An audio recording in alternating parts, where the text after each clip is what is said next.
श्री सुखदेव जी महाराज वर्णन करते हैं। इसके बाद जब कंस को पता चला कि पूतना मारी गई, मन में शंका हो गई, ऐसा तो नहीं कि जो नंद का लाल है वही मेरा काल है।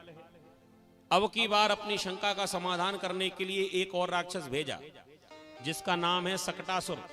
ये आ गया भगवान को मारने के लिए। भगवान पालने में झूल रहे थे और ये सकटासुर आया, पास में जो बैलगाड़ी खड़ी थी उस गाड़ी को लिया, भगवान के पालना के ऊपर रखा, खुद गाड़ी के ऊपर चढ़ गया और वजन बढ़ाया।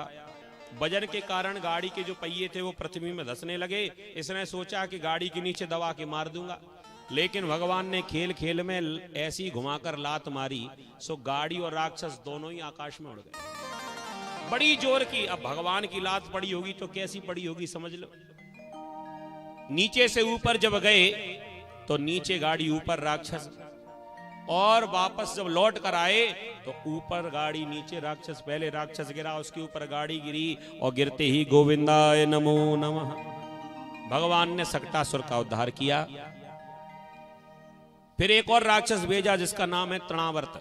ये हवा का रूप बनाकर आया। एक बार मैया अपने लाला को गोद में लिटाकर स्तनपान करा रही थी और ये हवा का रूप, गोल गोल जो हवा होती ना, आंधी तूफान जब चले तो गोल गोल हवा का आकार जो हो जाता है, क्या वो कहते हैं उसको? बवंडर, बगड़ूरा, हाँ वही जो तुम कह रहे हो वही।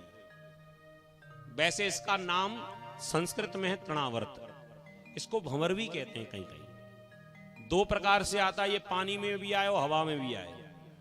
अभी एक वीडियो आया था हमारे पास में, राजस्थान में इतनी जोर का आए, सारी कुर्सियां उर्सियां सब उड़ गई उसमें। हवा में आए तो जो उसमें फंसे सो उड़े, और पानी में आए जो फंसे सो जाए।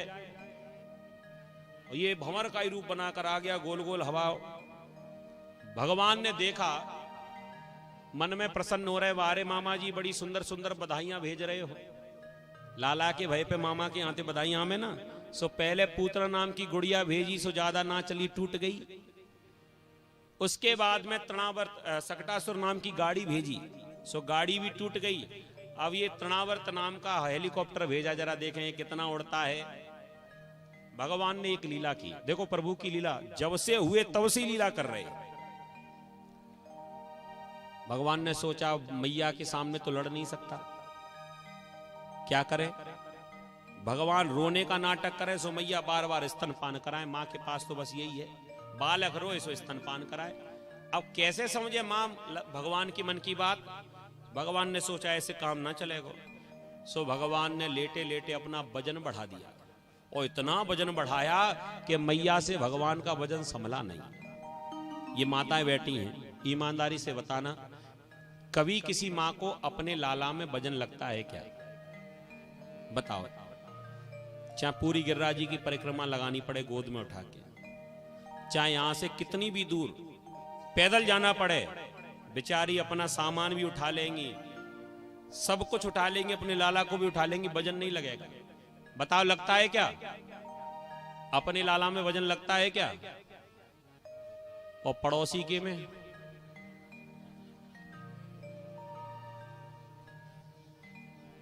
प्रैक्टिकल कर लेना, यहां से बस स्टैंड तक नहीं जा पाओ। अपने लाला में, अपने पुत्र में मां को कभी भी वजन नहीं लगता, दूसरे का उठता नहीं। ये पुत्र का और मां का आपस में स्नेह होता है, प्रेम है, वात्सल्य है। अब ये बात इसलिए कह रहे हैं क्योंकि मैया को इतना वजन बढ़ गया गोद में, लेकिन एक बार भी मैया के मन में ये नहीं आया कि मेरे लाला में वजन बढ़ गया। देखो क्या गजब की बात, इतना वजन बढ़ गया, भगवान ने जानबूझ के अपना वजन बढ़ाया, फिर भी मन में ये एक बार भी नहीं आया कि मेरे पुत्र में, मेरे लाला में वजन बढ़ गया। मैया क्या सोच रही मालूम? मैया सोच रही, अरे राम राम, मेरे तो बुढ़ापा आ गया, मेरे तो घुटने ही रह गए, मेरे शरीर में तो जान ही ना बची। ये बिलान भरे को छोरा मोकू ऐसा लगे जैसे गोद में पहाड़ रखो भयो। अब कहा कैसे ही लाला को जीवन बीते को, कौन इसको पाले को? मैया ने विचार हिसाब लगा लिया, अब तो बढ़िया देसी घी के मेवा डाट डाल के बढ़िया लड्डू बनाने पड़ेंगे, तब हमारे घुटना को दर्द ठीक होएगा। सो लाला को धीरे से नीचे फर्श पे लिटाए दियो। मैया बेचारी चली, मैया को लगा कि बड़ी जोर की कमजोरी आ गई। सो बेचारी मैया तो रसोई घर में लड्डू बनाए हुए लगी।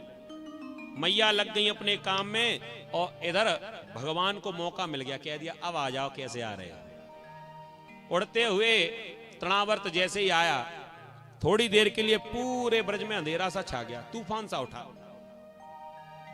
कहां तो मैया से भगवान उठ नहीं रहे थे और कहां इतने हल्के हो गए भगवान कि वो तृणावर्त अपने साथ में उड़ा कर ले गए। पूरे ब्रजमंडल का दर्शन किया भगवान ने। फिर सोचा कि मैया के बाहर निकलने से पहले हमें जगह पे भी पहुंचना है, तो देर नहीं करनी, मैया को पता न लग जाए।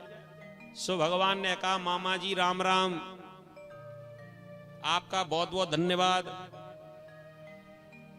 तृणावर्त कहने लगा, धन्यवाद किस बात का? कह दिया, अब हम थोड़े से बड़े होंगे तो हमें यहां पर माखन की चोरी करनी है, और चोरी वही कर पाएगा जिसे गलियां पता हो। अब हम धीरे धीरे गलियों को याद करते, तब धीरे धीरे कहीं चोरी करते, और तुमने इतना अच्छा किया कि एक बार में पूरा ही ब्रज ऊपर से दिखा दिया। हमने सारी गलियां याद कर ली, कौन सी गली से भगना है, कौन सी गली में छुपना है। अब हमें बड़ा सहयोग हो गया तुम्हारा। तृणावर्त ने कहा, जब तक तो तुम बचोगे नहीं, मैं तो तुम्हें मारने आया हूं। भगवान ने कहा, मामा जी मारने नहीं आए, तुम तो मरने आए हो। मथुरा बने रहते तो बचे रहते। भगवान ने जाकर गला पकड़ लिया, इतना वजन बढ़ाया, अब तृणावर्त से भगवान ना संभले, सीधे पृथ्वी की ओर लेकर गए और जो ही पत्थर पर पटका, गिराते ही गोविंदाय नमो नमः। भगवान ने तृणावर्त का भी उद्धार किया।